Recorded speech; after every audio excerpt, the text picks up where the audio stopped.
고난과 슬픔 가운데서 회복되어진 감사, 이렇게 여기 주보에서는 우리가 민족의 감사와 개인 감사 이렇게 했는데, 같은 말씀으로 내용으로 말씀을 전하고자 합니다. 우리가 이 추수감사절을 맞이할 때마다 이 감사는 정말 우리가 다 우리 민족이 어느 나라보다도 이 추석 감사, 이런 또 조상 감사, 이런 감사가 아주 진하게 나타내는 우리 민족의 전통이 있는데요. 성경 가운데서 하나님께서 우리에게 천지를 창조하시고 사람을 만드시고 이렇게 하나님이 역사하시는 가운데 어떻게 우리에게 감사를 가리키느냐. 하나님께서 특별히 선민 택하신 장자 같은 하나님의 특별한 민족, 하나님께서 너희들은 이 성경 교과서와 같이, 우리 인생의 교과서와 같이 모범적으로 우리에게 가르쳐 주신 감사, 스탠다드 감사, 율법적인 감사, 너희들이 이것을 하면은 복받고 하지 않으면은 너희들은 벌받아. 요게 율법적인 감사입니다. 감사를 꼭 해라 하면은 내가 내 장자 같은 내 백성에게 복을 주겠다. 이렇게 해서 법적인 감사를 우리에게 가르쳐 주신 것이 성경 말씀입니다. 거기 보면은요, 하나님이 이 하나님의 선민 유대인에게 가르쳐 주신 감사는 레위기 23장이나 오늘 말씀 16장에 잘 기록이 되어져 있습니다. 어떻게 감사를 해야 되느냐. 7개의 절기를 하나님이 1년 시간표를 절기를 이렇게 쭉 말씀을 해주시는데, 이건 꼭 지키라는 겁니다. 절기는 율법으로 그 절기 7개가 거의 감사를 하나님께 드리는 것입니다.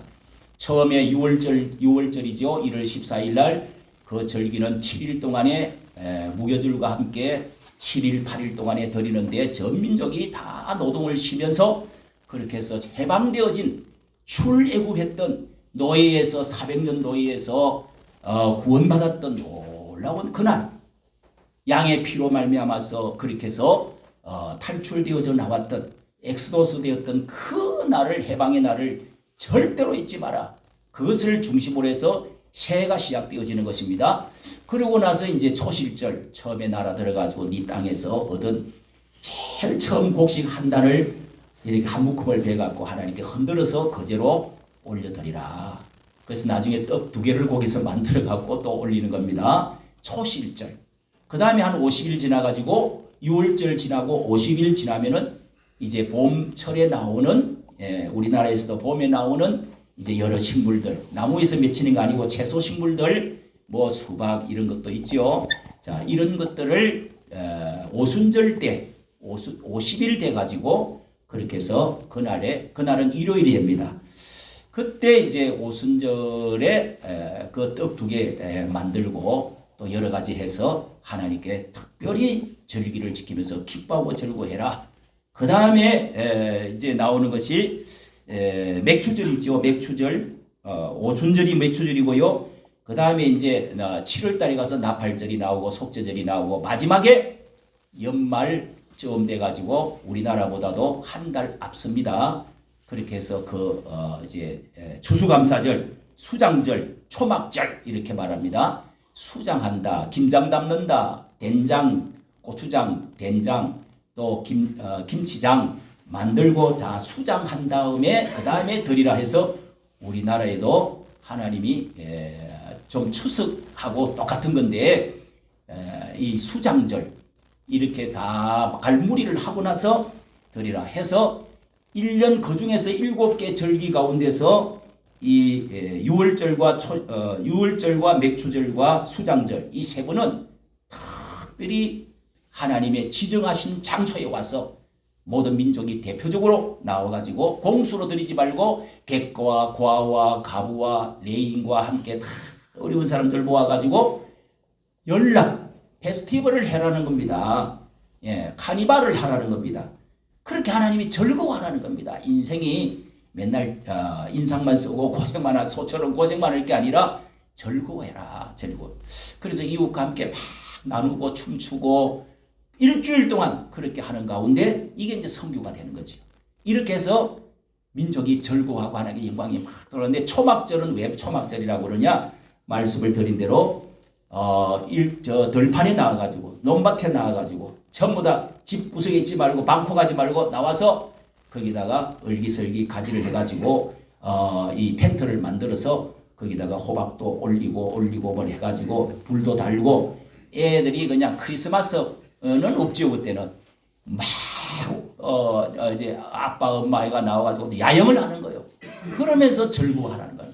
일주일 동안. 하나님께 또 헌금을 드려가면 하나님께 물질을 드려가면서 그때는 헌금보다도 농사 지을 때니까요.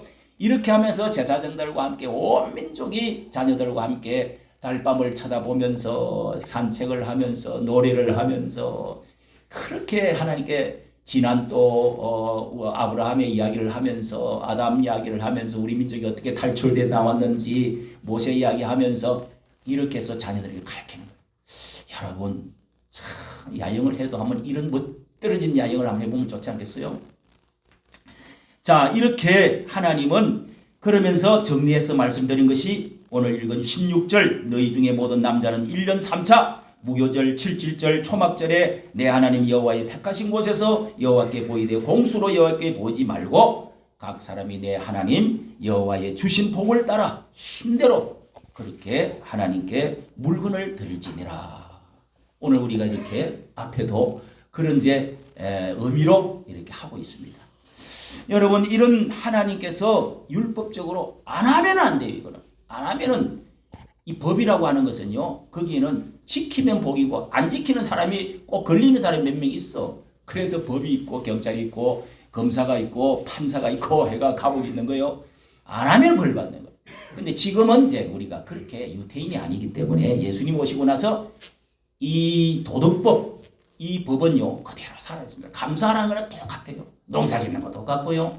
하면은 복 받고 안 하면은 복 못 받습니다. 그것을 미국의 추수감사절이 이 유태인들이 하고 있는 것을 그대로 가장 잘 이어받은 나라가 바로 여기에 미국의 땡스기빙 데이입니다. 추수감사절이란 말입니다. 여러분 미국이 우리가 잘 아는 대로 이 청교도들이 메이플라워를 타고 미국에 도착해서 얼마 지나지 않아 가지고 그들 중 정말 신앙의 자유를 찾아서 우리가 내 개인 신앙과 자유를 가지고 하나님께 바로 한번 성경대로 한번 살아보자 이렇게 해서 그 청교도들이 퓨리탄들이 메이플라워를 타고 미국에 도착해서 그렇게 그 한 해를 지나지 않아 가지고 그 겨울을 지나서 그들 중에 절반 이상이 굶어 죽고 병들어 죽고 풍토병에 죽었습니다. 절반이 다 죽었어요. 게다가 남아있는 사람들마다 해마다 겹치는 흉년으로 또 고통을 당했는데 도무지 밝은 전망이 보이지 않아서 그래서 전국적으로 금식 기도를 선포하고 그래서 하나님 이 경건한 이 신앙이 하나님께 경건한 신앙으로 하나님께 막 매달렸습니다. 하나님 이 상황을 돌봐 주십시오. 우리를 도와주옵소서. 그런 일이 몇 번 있었는데요. 그런데 어느 해 또 한 번 어려운 형편에 놓이게 되니까 몇 년이 지나서 그들은 또다시 금식을 해야 하는 상황에 닥쳤습니다. 금식 기도를 놓고 의논하는 자리에서 어떤 농부 한 사람이 이렇게 제의를 했습니다. 우리가 많은 금식을 했습니다. 도와주시기를 간절히 기도했습니다. 그러나 이제 우리가 생각을 한번 달리 해야 되겠습니다.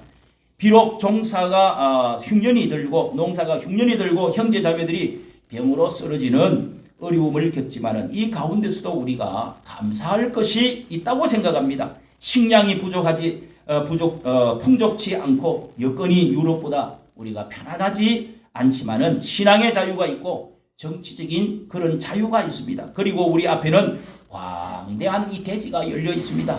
이것을 가지고 금식 대신에 감사 기간을 정하고 하나님께 감사를 드리는 것이 어떻겠습니까? 이렇게 제안을 했습니다. 그 말을 들었던 많은 농부 참석한 사람들이 깊은 감동을 받았어요. 감동의 물결이 넘치더니 그렇습니다. 우리가 금식기도 대신에 주간을 선포하는 데서는 감사 주간을 선포합시다. 한 주간 동안에 감사를 드려봅시다. 물론 우리가 거기 도착해가 플리머스에 또 항구에 도착해서 그렇게 해서 이 추장들과 인디안들을 만나서 농사짓고 첫 해에 감사를 드린 것도 있지만은 이렇게 한 주간의 금식기도 대신 감사기도를 드렸던 이것이 발전이 돼가지고 나중에 링컨 때 우리가 추수감사절을 나라에서 공식적으로 지키는 됩시다. 요 감사 이 절기를 받아가지고 우리 한국에 선교사들이 들어와서 이렇게 해서 1885년에 선교사들이 들어와서 우리 한국 교회가 부흥되면서 우리도 감사를 드려보자. 추수감사절에 드리는 감사도 우리 형제들과 이웃 만나지만은 부모들에게 조상에게 감사하지만은 이 감사를 하나님께 제대로 드려보자. 그래서 미국을 본받아 가지고 또 한 번의 추수감사절을 지나는 것이 넷째 1월 넷째 주, 셋째 주에 우리가 이렇게 추수감사절을 드리는 것을 그대로 본받아서 여러분 우리가 감사주의를 지금까지 지내오는 것입니다. 어떤 사람들은 막걸리를 가지고도 좀 추석 때 그때 그렇게 드리는 것이 우리나라 전통에 더 좋고 그렇게 또 그때가 시기가 좋으니까 그렇게 합시다 하는 교회도 있습니다.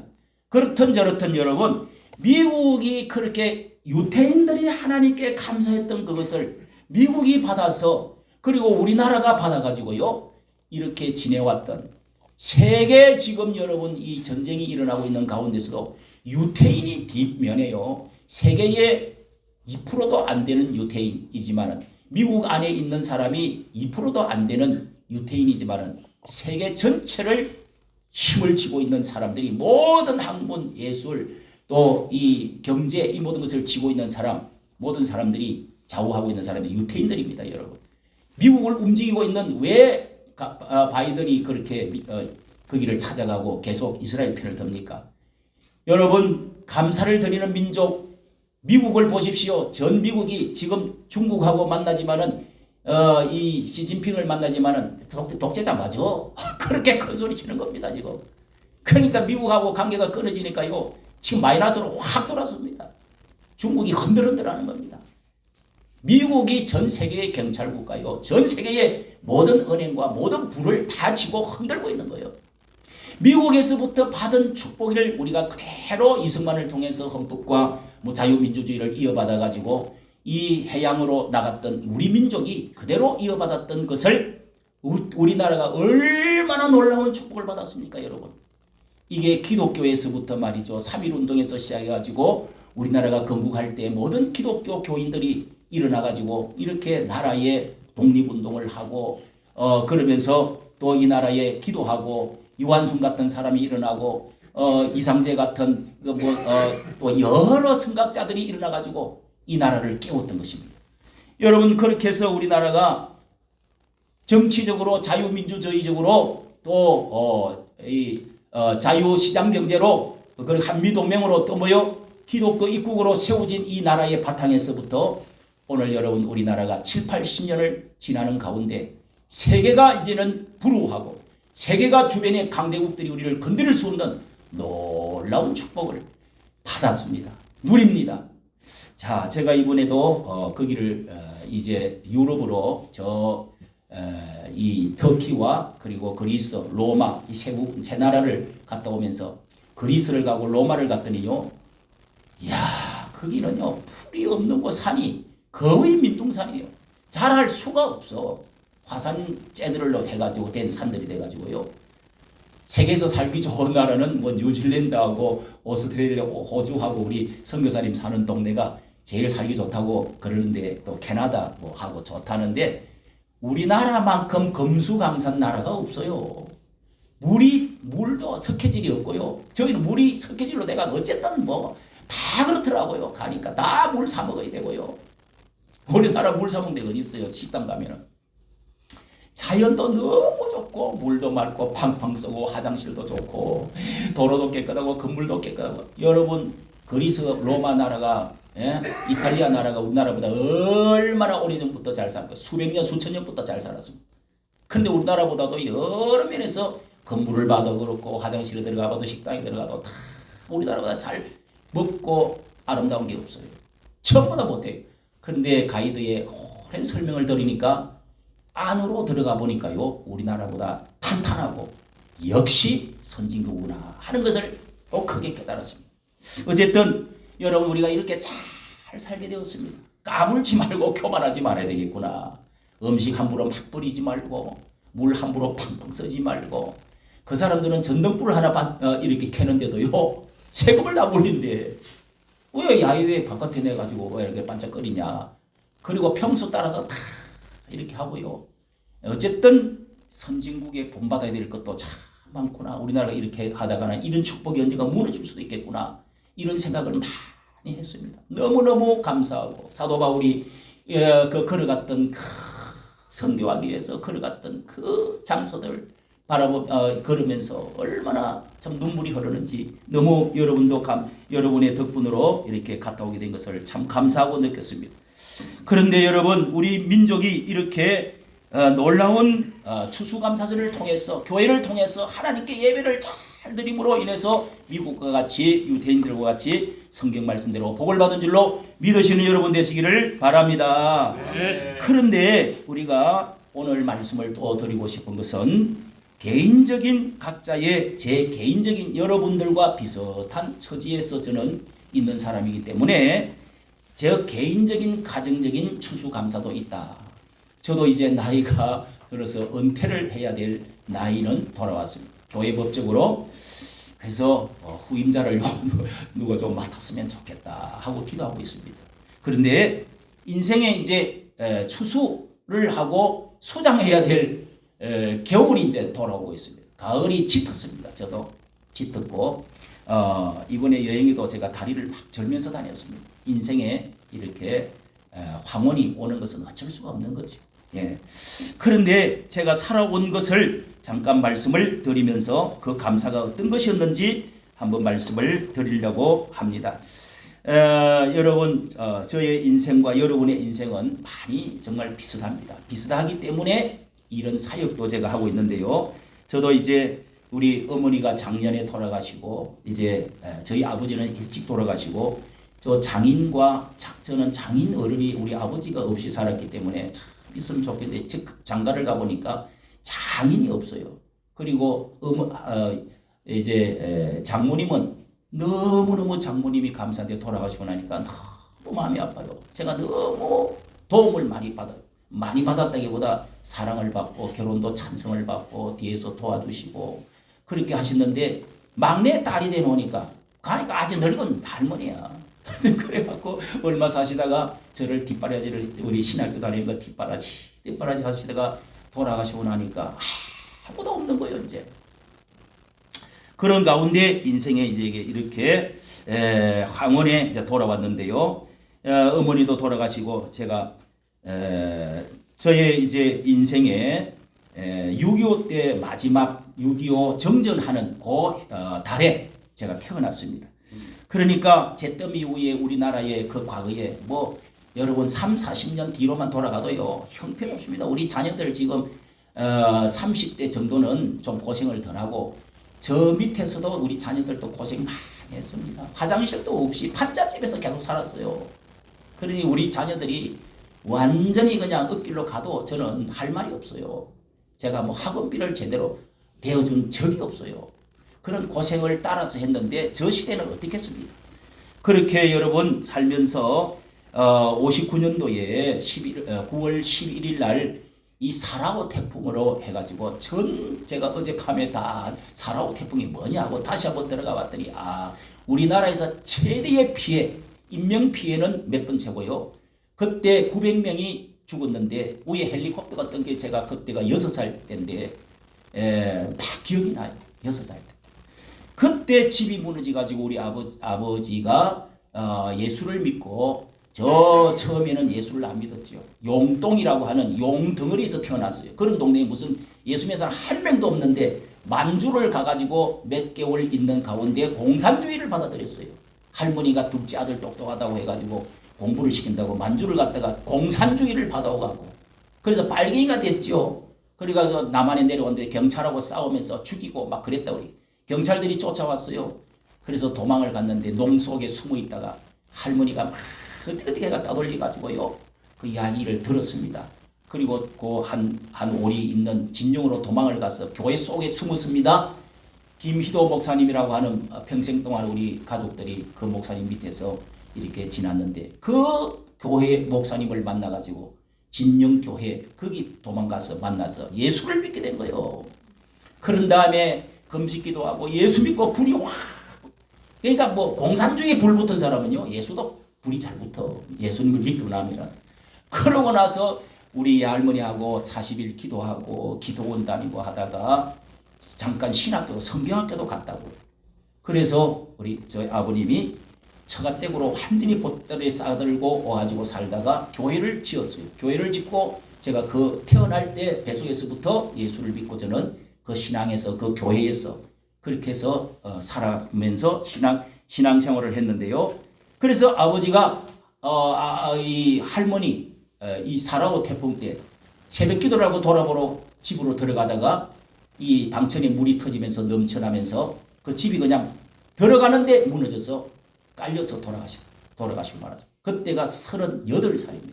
우리 어머니가 34살이에요. 여러분 그 뒤로부터 고생이 시작되는 거예요. 왜 하나님은 저는 군대 가서도 계속 하나님께 너무 하나님 고생스럽습니다. 왜 예수 믿었는데 왜 이렇게 힘이 듭니까? 왜 그렇게 만듭니까? 하나님은 살아계시는 겁니까? 여러분 그런 생각이 안 들겠어요? 그런 가운데서도 신앙이라는 것이 뭔지 끊임없는 하나님만 찾게 되고 우리 어머니가 이렇게 가리키는 겁니다. 동전을 주면서도 그때는 동전을 10원짜리 50원짜리 동전을 다 준비했다가 주시면서 또 그 다음에 주의 종에게 호박이 나거나 쌀을 한번 베어가지고 뭐 무식하니까 들은 게 뭐 있습니까? 오직 교회 가서 목사님 전도사님께 가르쳐주는 설교만 듣고 배우고 그것만 하는 거예요. 우리 어머니는 뭐 옛날에는 다 그랬죠. 그러니까 감사하는 법을 이제 부흥회 때 이런 걸 가르치니까 성미도 하고 성미가 뭔지 아세요? 한 줄 동안에 부뚜막에다가 봉지를 하나 갖다 놓고 주머니를 하나 갖다 놓고 한 숟가락씩 밥 할 때마다 한 숟가락씩 해가지고 주의 종에게 드린다고 해가지고 그거 쪼머니를 가방 속에 넣어갖고 주일날 헌금하고 드리는 거예요. 그걸 성미라고 그래요. 그게 정성이 중요하다. 옛날에는 그거 다요. 그래 성미표가 이 10년 전만 해도 교회 어떤 교회는 성미표가 있어요. 했어요. 그게 의미가 좋으니까 성경에 또 있어요. 그 다음에 그런 걸 가르쳐 주면서 이거 갖다 드리라 하면은 언덕 위에 우리 아버지가 세운 그 전도사님, 목사님 어떤 데는 목사님께 갖다 드리면서 전도사님 또 이쁜 딸이 있어요. 그걸 매주 한번 또 요렇게도 한번 보고 저렇게도 한번 보고요. 이렇게 갔다 왔던 늘 오르내리던 생각이 납니다. 너희 육신의 아버지는 없지만은 하나님의 아버지는 있다. 그리고 가난이 신앙의 울타리다. 예. 늘 이 말을 노래처럼 하시는 거예요. 고생은 돈을 주고 주고도 사면서 하는 거다. 아주 막 자꾸 그런 말 하니까 그냥 나중에 화가 나더라고요. 무슨 고생을 주고 사 고생 안 하고 유산이나 좀 주지. 그렇게 했는데 저는요 너무너무 가난해가지고요. 우리 어머니가 세금 오면은 세금 내라고 이렇게 뭐 업에서가 한번 나온 적이 있어요. 제가 어린 생각인데 초등학교 어머니가 그걸 못 내가지고 막 이게 두지 옆에서 막 울고 있는 모습도 기억하고요. 어쨌든 중학교, 고등학교 이렇게 무슨 초등학교는 제가 반장도 하고 똑똑했어요. 그 뒤로는요 공부를 좀 잘한다고 해가지고 중학교 가서 똑 떨어지고 고등학교도 떨어지고 다 대학교에서도 떨어지고 안 떨어진 게 없어요. 그런 게 누가 가르쳐주는 사람도 없고 뭐 이렇게 섭자지 같은 거 붓을 하나 사도 살 길이 없고 돈을 안 주는 거예요. 그러니까 막 신경질로 패네. 너무 어려우니까. 어머니 혼자서 사는데 사랑도 해주질 않아요. 농사 짓는다고 머슴 들고 같이 있는다고 하면서 그러면서 자녀를 넷나 안 낳고 혼자서 머슴과 똑같이 머슴은 새벽부터 일어나가고요. 저녁 잠잘 때까지 새끼 꼬고 같이 일해요. 거름 주고 똥 주고 이렇게 어머니가 혼자서 하려고 하니까 사랑을 못 받는 거예요. 이게 또 이제 수요일 되면 또 수요일 기도 가야지, 새벽 기도 가야지, 주일날 꼭 그날은 또 뭐 해야지, 예배 아침 저녁으로 드려야지. 이게 쉬운 게 아닙니다. 그러니까 애가 사랑받지를 못하는 거예요. 요게 이제 좀 병이 좀 덜은 경우가 있더라고요. 어쨌든 하나님이 왜 나는 이렇게 축복해 주지 않고 군대에 가서 미군 부대에서는 조금 편하게 지났지만은 하나님께 2달 동안 제대하기 전에 완전히 군 부대에 들어가서 한 분은 비상이 걸렸는데도 제가 가지를 못해가지고 혼이 난 적이 있어요. 연병장에 가서. 그렇게 제대 맞기 전에 기도를 했는데 좋다. 그래도 하나님의 길로 가는 것이 이게 내 인생에 내가 어디로 제대 맞고는 어디로 갈 것이냐 했는데 어쨌든 내가 신학교를 가겠다. 하나님의 길을 가겠다. 내가 군목으로 들어가겠다고 해가지고 못 들어가고 말았는데 내가 그래도 이 길을 가는 것이 고생되는 걸 뻔하게 내가 분명하다는 것을 확신했습니다. 그런데도 갔습니다. 신학교 6년을 다니는데요. 3만 원을 받고 목사님이 6만 원을 주는데 전도사 때 1, 2년은 뭐 아무것도 받지도 않고 했지요. 죽도록 했습니다. 어린이들을 가리키고요. 그렇게 하는 가운데 보따리도 제가 몇 번 샀어요. 싸나놓고 안 간다고. 결혼도 또 했습니다. 그런 가운데 군대에서 만난 우리 집사람을 만나고 나서 결혼하고 그래서 우리 장모님이 조금씩 이게 방을 얻는데 그 어느 집의 문간방에서 거기서 이제 살고 그 뒤로 그렇게 고생을 계속 해왔죠. 여기서도 우리가 여기 오가지고 한 20년 전에 왔는데요. 여기서도 판자를 막아놓고 그 방 안에 얼음이 다 얼었어요. 제가 방을 다 만들고 판자로 막아가지고 건물 안에서 몇 년을 10년가량을 지났어요. 여러분 그런데 또 교통사고가 났습니다. 여기 와서 큰 꿈을 가지고 왔는데 교인이 한 3, 40명 되어지니까 교통사고가 나가지고 6천 여기 4천만 원 들어있던 거 완전히 다 날아가고요. 그러고 나서 또 이제 병원에서 17개월을 지났습니다. 그때부터 하나님께서 우리에게 이 보상비를 주시고 이 다리에요 심이라고 철사줄을 이렇게 뼈가 다 양다리 뼈가 다 부러졌기 때문에 부러질 뿐만 아니라 뼈 가루가 무릎 앞 밑에 있는 뼈가 조각이 여러 조각이 나가지고 이렇게 바사졌어요. 그걸 이제 콘크리트처럼 붙이는데 허리에 있는 뼈 2개를 다 긁어가지고 자기 뼈가 잘 붙는다고 그래가지고 다 이게 제가 뼈가 옆에도 허리띠가 내려와요. 그 뼈를 잘라가지고 세멘트처럼 붙이고 하는데 17개월을 병원 생활을 하고 보상금을 받고 내가 그때 이 보상금을 가지고 어떻게 써야 내 인생의 후반을 제대로 지날 수 있고 교인도 다 떠나고 무너지고 말았어요. 이격이 있던 이제 교회 보증금 내 일생 동안에 죽도록 고생해서 보증금 그때도 25년 전이죠. 돈 다 날아가고 그랬어요. 이 원흥건설이 원흥 아파트잖아요. 원흥건설에서 세운 계약을 했는데 그 부도로 다 날아가고 그랬어요. IMF 부도로. 그러니까 뭐 흔적이 없어져 버린 거예요. 너무너무 억울하죠. 거기다가 이렇게 돈 잃고 건강 잃고 하나님이 보상금을 주는데 그때부터 하나님께서 우리 집사람의 은사가 있어서 기도를 하니까 이걸 하나님께 드려라. 그리고 날라서 아니 뛰어서 아니 하나님 이 홍해 바다를 어떻게 지납니까 하는 어린아이 우리 가르치던 노래가 있어요. 그거를 계속 부르면서 넣을 때 하나님이 한 번은 환상을 싹 보여주면서 바다를 강을 확 날라서 가는 것을 보여주면서 하나님께서 지나가게 해주신다. 이렇게 해서 사청을 여러분 그 보상금 1억에서 3천만 원을 쓰고 7천만 원을 드렸습니다. 그게 지금 사청입니다.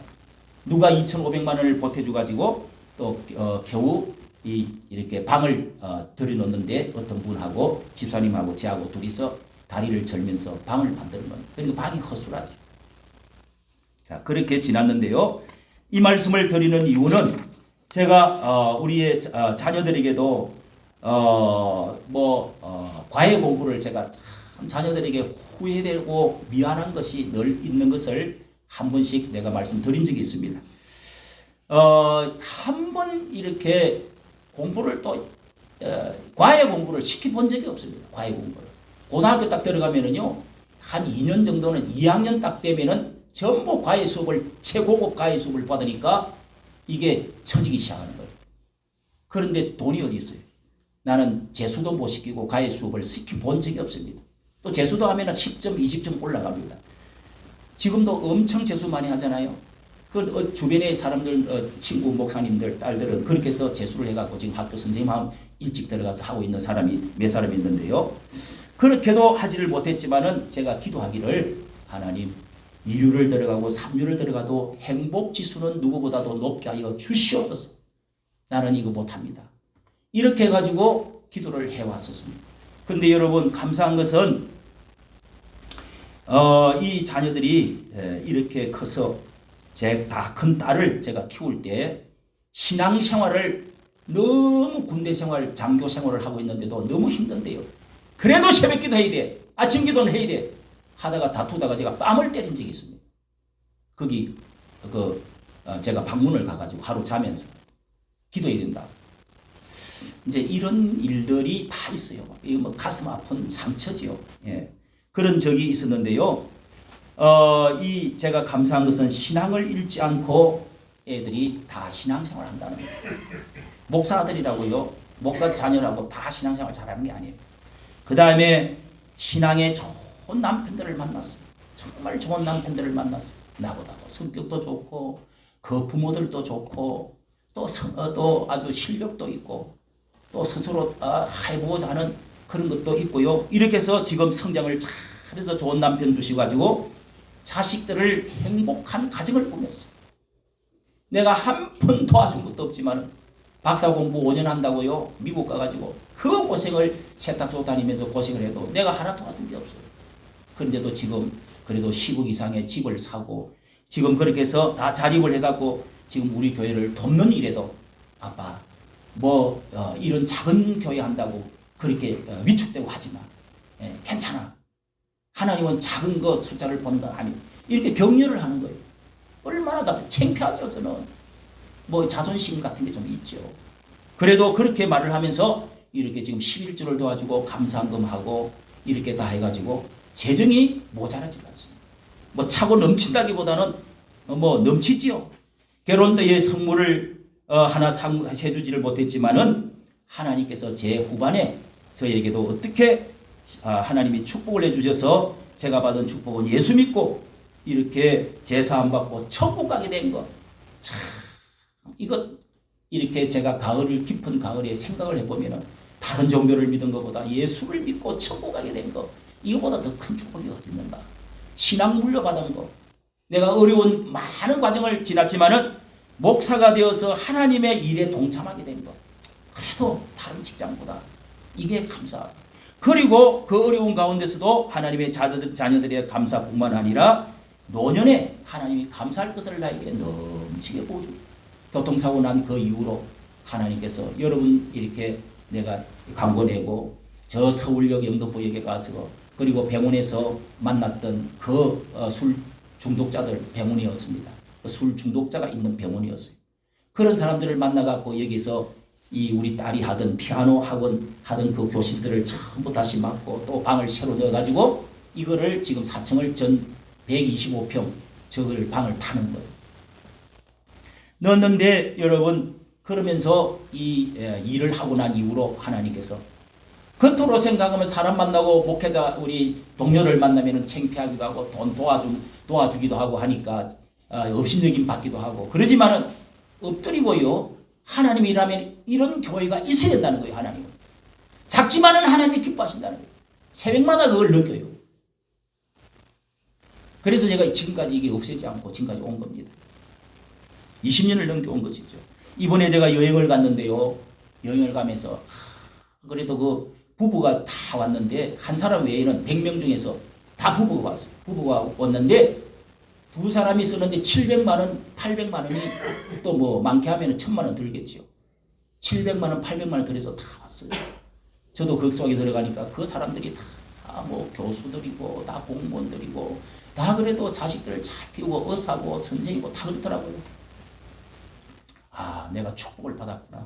우리 자녀들이 다 비행기표를 사다 줘서 이렇게 해서 잘 먹고 좋은 호텔에서 정말 제가 어딥니까 그 이스라엘 나라 갔다 온 게 너무 좋더라고요. 그때도 우리 딸이 사이하고 보내줬는데요. 그때 8일 갔다 온 거 하고요. 다른 거는 내가 가보고 싶지 않습니다. 바울 여정 이번에 갔다 오면서 좀 막 차 타는 것도 많고 비행기 타는 시간도 너무 이제 길고 하지만은 그 여정을 세 나라를 바울이 갔던 것을 보면서 유럽의 그 문화가 로마, 그리스가 역사가 엄청나잖아요. 설명을 들으면서 내가 그렇게 성경이 무식했냐? 내가 그렇게 역사를 잘 몰랐냐? 사도 바울이 어떤 분인지를 그렇게 내가 몰랐던가? 내가 눈물을 여러 번 흘렸습니다. 사도 바울이 이렇게 걸으면서 말도 타지 않고 그 놀라운 23,000km 지구의 반바퀴를 그렇게 복음 들고 선교하느라고 갔던 자리를 유적을 다 찾아갔습니다. 그가 마지막에 떨어진 목을 참수를 해갖고 거기다가 조형물을 만들어 놓고 해난 참수터에도 가봤어요. 갔는데 목이 떨어지자 세 분을 탕탕탕 태워가지고 거기에 베드로의 죽음과 함께 모든 것들을 그 감옥에 갇혀 있었던 그런 자리들을 가봤습니다. 가보면서 저는 여행을 하면서 하나님께서 내 노후에 하나님이 이렇게 축복을 해주셨구나. 여러분 오늘 이렇게 말씀을 드리는 것은 이 시대의 성공과 풍부와 자유의 시대에 뒷면에는 실패와 가난과 고통과 오늘 이런 날개 없는 추락에서 일어날 수 없는 많은 사람이 우리나라에도 사실은 이렇게 잘 살고 선진국이 되어져도 그런 사람이 있다는 것입니다. 이 일을 주님이 명하신 이 일을 하게 된 것도 우리 아버님이 가슴속에 우리 아버지의 가슴속에 이렇게 예수를 믿고 성경학교를 마산으로 다니면서 어린애를 데려오 가지고 살았던 얼마 동안에 돌본 적이 있다고 해요. 이야기를 들으니까 제가 우리 또 예조부님 집에서 제가 예할아버지 집에서 많이 살았는데요. 예할아버지가 농사를 지으면서 이 어려운 사람, 동양원 사람들 이런 사람들 집에서 재워주면서 농담도 해가면서 며칠 재워주고 먹여주고 하는 이런 사람들이 들어있었어요. 그런 것이 마음속에 제가 박혀 있었고요. 제가 개척교회를 할 때 그 애가 이름이 뭐죠? 광석이. 예? 광석이라고 하는 아주 거지 같은 애가 하나가 있어요. 그래서 우리 집에 가서 우리 딸하고 나이가 별 차이가 안 나. 조금 위인데 우리 방에서 재워주면서 며칠을 지냈어요. 그런데 자전거를 훔쳐갔어. 야, 그런 짓을 내가 왜 한 방인데 어떻게 그렇게 했는지도 지금도 끔찍해요. 내 마음속에 우리 아버지가 한 것을 그대로 지금 하고 있구나 하는 것을 나중에 알게 되었어요. 저희 개척교회 시절에 이렇게 해서 이 광석이라는 지금 저 하늘산 기도원에 있는 것을 한번 데려와서 여기서 있다 간 적이 있습니다. 교통사고 나고 난 후에 이렇게 해서 알코올 중독자들을 만나가지고 제가 이렇게 하게 되는 것도 다 하나님께서 하라고 감동을 주시고 너무너무 감동을 하나님이 주셔서 제가 그렇게 해서 이 복지학과를 들어가고 그렇게 해서 이 일을 시작한 거예요. 하나님이 가슴에 불을 주는 거예요. 이 일을 하라고. 참으로 여러분 이성으로는 이해가 잘 안 되지만은 이런 일을 그렇게 시작을 하게 되었습니다. 왜 이 말씀을 들었냐면은 이제는 누군가 이어받아야 되는데 이게 없어지면 어떡할까? 이게 이제 큰 걱정입니다. 제가 갑자기 죽거나 또 이 은퇴를 하고 나면 누군가 물려받아야 되는데 에이씨 이런 거 받아가지고 이게 돈이 돼 뭐라 아주 그냥 예만 많이 들어가고 무슨 영광 받을 것도 아니고 여기에 무슨 영화가 있는 것도 아니고 이런 신앙을 가지고 이어받을 사람이 누가 있겠는가? 이게 이제 큰 걱정거리입니다. 하나님께 기도하는 것이죠. 유언처럼 이것을 하면은 복 받는다. 땅에서 복 받을 뿐만 아니라 하늘에서 복 받는다는 사실을 누군가 하나님 깨닫고 이 일을 이어받아서 더 크게 복지 사역을 일으켜 나가는 복지 교회를 해 나가는 어려운 사람들을 돌아보는 이런 사역을 할 수 있는 사람을 하나님 보내어 주시옵소서. 이게 우리 딸이 해야 될지 사이가 해야 될지 저는 또 이재필 집사가 해야 될지 저는 이렇게 해서 기도하고 있는 겁니다. 오늘 여러분 그런 마음을 하나님 주시기를 바라고 제가 마지막으로 사랑의 원자탄 이 일에 추수감사절에 사랑의 원자탄 손양훈 목사님 같은 분을 이렇게 한번 소개하고 마치려고 하는데요. 가난과 고난과 슬픔 가운데서 어떻게 피어난 감사가 있는지 제가 유튜브에도 올린 적이 있습니다. 이 사랑의 원자탄 손양훈 목사님이라는 분은요. 믿음과 사랑과 소망의 사람이었는데 이 애양원에 저 남쪽 전라도 끝에 소록도라고 하는 섬이 있습니다. 사슴과 같은 섬이 있는데 거기 애양원이라고 하는 교회가 있는데 우리나라의 과거에 문둥병자들이 거기 수천 명 있었어요. 1200명 가량 거기 있는 교회의 담임으로 전도사로 갔습니다. 그는 이렇게 기도했습니다. 주여 애양원을 사랑하게 하여 주시옵소서. 주여 나로 하여금 애양원을 참으로 사랑할 수 있는 사랑을 주시옵소서. 주께서 이들을 사랑할 수 있는 사랑을 주옵소서. 오 주여 나는 이들을 사랑하되 부모와 형제와 처자보다 더 사랑하게 하여 주시옵소서. 차라리 내 몸이 저들과 같이 추한 지경에 빠질지라도 사랑하게 하여 주옵소서. 주여, 만약 저들이 나를 싫어하여 나를 배반할지라도 나는 여전히 저들을 참으로 사랑하여 종말까지 싫어버리지 않게 하여 주시옵소서. 어제 제가 이 손양원 목사님을 인터넷에 찾아가서 찾아보니까 영화가대에 나온 게 있더라고요. 영화가대에 나온 게 사랑의 원자탄. 여러분 꼭 보십시오. 눈물을 흘리지 않고서는 못 봅니다. 예? 세계적인 성자로, 우리 기독교에는 성자 제도가 없지만은 세계적인 성자라고 할 수 있습니다. 그런데 거기에 그 아직까지 살아있던, 이제 한 10년 됐으니까 살아있던 그 80몇 살 된 할머니 할아버지들이 나와가 간증을 하는데요. 자기 이 고름을 그때 당시에 침에 무슨 그게 있다고 그래가지고 약효가 있다고 그래가지고 고름을, 그 문둥병자 고름 나온 게 있잖아요. 눈썹 없어지고 다 찌그러지고 손발 다 잘라지고 그 고름이 나와가지고 썩어가는 그거를 빨았다는 거예요. 그 간증들 두세 사람이 하더라. 여수반란 사건이 일어났습니다. 그렇게도 사랑하던 두 아들이 공산주의의 총에 맞아가지고 친구의 손에 맞아가지고 두 아들이 동신이 두 아들이 23살 18살 그 아까운 아들이 그렇게 죽었습니다. 총에 맞아 죽었습니다. 슬프고도 아픈 비극을 당했습니다. 이 반란 사건이 진압되고 두 아들을 죽인 안재선이 잡혔습니다. 그 아들을 죽인 안재선을 잡아서 소식을 들은 손양원 목사님은 밤을 새워서 통곡을 했습니다. 울면서 기도하면서 교회에 나오면서 이렇게 중얼거렸다고 합니다. 저 영혼이 불쌍해서 어쩌나, 내 아들을 죽어서 천국에 갔지만은 안재선이 죽을 텐데, 죽으면 지옥 갈 텐데 저 영혼을 불쌍해서 어쩌나. 밤새 교회에서 기도하고 나오면서 그렇게 소리를 질렀다는 겁니다. 결국 손양원 목사님의 마음에는 커다란 사랑의 폭풍이 일어나고 있었다는 겁니다. 그를 살려야 한다. 그를 용서해야 한다. 그를 사랑해야 한다. 두 아들을 죽인 안재선이 체포되어져서 총살을 시키는 지금 그 마당에, 경찰서 마당으로 자기 딸을 보냈습니다. 손동이라고. 돌아가셨는지 모르겠습니다. 그분이 책을 써가지고 했던 영화들이 있는데요. 이렇게 일기장을 써놓은 것들을 가지고 딸을 보내서 사변할 것을 간청했습니다. 그를 양자로 삼아서 교육시키겠다고 약속을 했습니다. 이 딸이 우리 오빠를 죽인 저 원수를 아무리 예수가 좋아도 아버지 이건 아니에요. 그 통곡을 하고 있다고 그래요. 그러면서 그를 양자로 삼아서 교육시키겠다고 약속을 하고 살려달라고 치조를 하던 군인은 입에 물고 있던 담배가 떨어진 줄도 모르고 손수건을 꺼내서 눈물을 닦으면서 위대하시다 감탄의 소리를 토해냈다는 겁니다. 이 안재선 씨가 고개를 숙인 채 흐느껴 울고 있는데 데리고 가서 결국은 가난과 고난과 슬픔, 아픔은 값지고 가장 아름다운 보석이 되어서 이 사람이 아들로서 장례식을 나중에 공산당의 손에서 또다시 일제시대 때 감옥생활 5년 했다가 그리고 나서 신사참배 안 한다고 5년 동안 고생했다가 공산당에서 아들이 둘 죽고 자신도 결국은 공산당에 끌려가가지고 결국은 죽임을 당하고 말았습니다.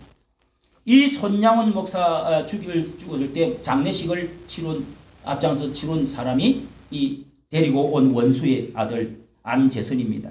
안재선이 이 사람이 아들을 낳았는데요. 이제 돌아가시고 나니까 사람들이 전부 다 손가락질을 하고 세상에서 핍박을 받고 손 목사님 돌아가시고 나니까 같이 살 데가 없어가지고 보호해줄 사람도 없고 해서 방황을 하면서 살았는데요. 48세 때 이 손양원 목사님이 돌아가셨는데 이 사람도 안재선 씨도 이 아들 양아들도 48세에 이제 돌아갔습니다. 방황을 하다가 좀 돌아가면서 돌아가시기 전에 이 자기 아들 안경선이라고 하는 아들을 불러놓고 이렇게 말했다는 것입니다. 아버지 장례식에 손 목사님 가족이 그리고 돌아가시기 전에 신학교를 가라 하고 돌아가셨어요. 숨이 넘어갔어요. 그러니까 그 사랑의 원자탕 손 목사님의 감동을 받은 거죠. 그 죄를 네가 하나님이 일을 하면서 갚아라는 거죠. 그러면서 돌아가셨는데 장례식이 끝나고 나서 그 찾아왔던 그때 그 안용준 목사님이 쓴 사랑의 원자탕 책을 하나를 놓고 갔다는 거예요. 그걸 읽어보니까 자기 아버지가 살인자, 아들 2명을 죽인 살인자라는 걸 그때 알았다는 거예요. 그러면서 아버지의 판도라 상자가 열리면서 참 내가 누구냐, 정체성의 혼란이 막 이 살인자의 자식 이러면서 두 아들을 죽인 자의 아들로 태어났으니까 그때부터 살기도 싫고 죽고 싶고 그래서 2년을 지나서 병치레를 하면서 방황하면서 치료를 받는데 병원을 뛰쳐나와서 돌아다니다가 결국은 열승환이 넘는 폐절제 수술을 받고 중환자실에서 눈을 떠보니까 그때 예수님이 나타나셔서 십자가에 피를 뚝뚝 흘리면서 네 아버지는 내 아버지는 동인이 동신인을 죽였지만 너는 나를 죽였다. 이렇게 말을 하더라는 겁니다. 그래서 그때 예수님을 만나고 나서 상처를 치유받고 마음이 달라져 갖고 아버지도 이해하고 용서하고 그리고 신학을 공부를 아버지 말을 들어야 되겠다 해서 신학을 공부하고 목회 길로 들었었습니다. 애양원에서 연락이 왔습니다. 이렇게 방송을 하게 됐는데 8.15 특집으로 방송을 하는데 조선일보에 이렇게도 나오고 애양원에서 연락이 왔기를 좀 소개를 아버지가 이제 자식으로 삼은 손재선 이 안재선 그 아들 후손이 누가 있는가 찾아서 결국은 이 아들 안경선을 불러서 그 가서 간증을 하게 되었습니다. 그를 찾아갔습니다. 애양원으로 저 소록도로 그 산부자가 있는 산부자 무덤으로 갔습니다. 거기서 묵상을 하고 있는데 손 목사님의 음성이 들렸어요. 네가 그 무덤에서 음성이 들렸다는 겁니다. 너가 재선이 아들이냐? 어려운 과정을 거쳐서 여기 찾아오게 된 것을 안다. 너를 환영한다. 삼촌들도 죽은 두 아들 삼촌들도 나도 너를 환영한다. 그 무덤 세계가 나란히 있거든요.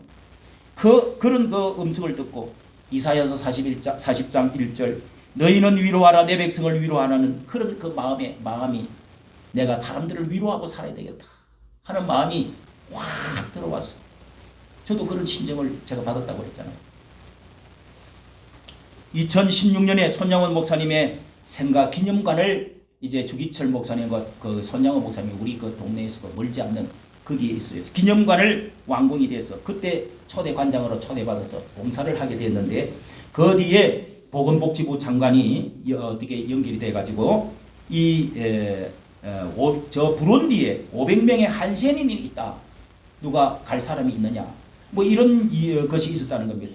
그래서 그들에게 식량을 지원해 줄 수 있는지 문의를 하고 내가 거기를 가야 되겠다 하고 4년 후에 그리로 저 아프리카 그 부룬디에 500명의 한센인이 있는데 돌볼 사람을 찾는다는 거예요.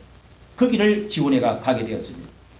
이 한센병이 약을 요즘은 약이 좋으니까 먹으면 질병도 나을 수가 있는데 더 이상 악화되지 않는데 약을 먹으면 진행이 안 된다는 겁니다.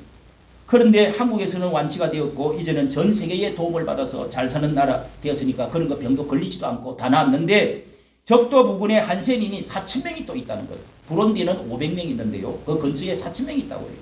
그런데 이 부룬디가 얼마나 이 기독교인들도 좀 있는데 얼마나 못 사는지 하면은요.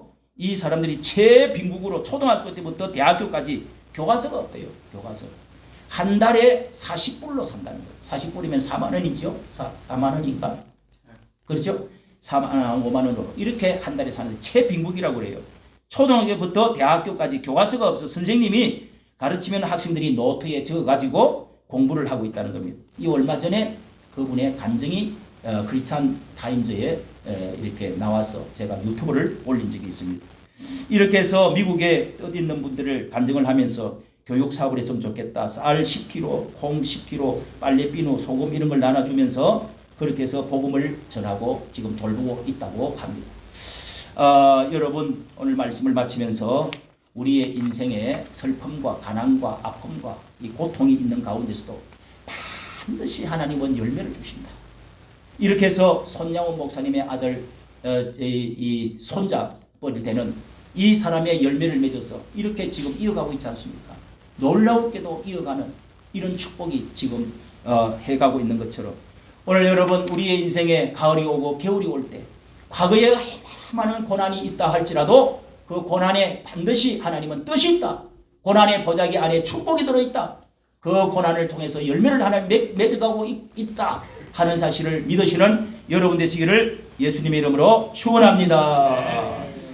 기도하겠습니다. 하나님, 오늘도 추수감사절을 맞이해서 저희들이 1년 동안을 돌이켜보면서 하나님이여 그냥 지나가는 감사가 아니라 정말로 다시 한번 생각해보고 묵상해보고 지난 우리의 인생을 돌이켜보면서 우리 민족을 한번 돌이켜보면서 하나님이 너무도 가난한 고통과 슬픔과 괴로움과 억압 가운데서 오늘 하나님 피눈물 가운데서도 이 잿더미 위에서도 이렇게 나라를 세워주시고 우리 인생을 세워주시고 복되게 해주신 하나님, 하다 이 모든 것이 하나님의 은혜인 줄로 믿습니다. 믿음으로 하나님 말씀 듣고 오늘 감사하는 사랑하는 성도들에게 우리 하나님이여 감사를 심는 자는 감사를 기어 또한 열매를 맺고 60배 100배의 결실을 맺게 되어지고 하나님께서 심지 않는 가운데 또한 하나님 아버지 짓지 않는 가운데 우리 하나님께서 우물을 파지 않는 가운데 열매를 주시고 집을 주시고 나라를 주시고 축복해 주시는 여호와 하나님이시라고 하셨사오니 우리 아버지 하나님 오늘도 저희들이 감사하는 날이 되어지게 해주시고 감사의 영광이 높이 올라가는 시간 되어지게 하여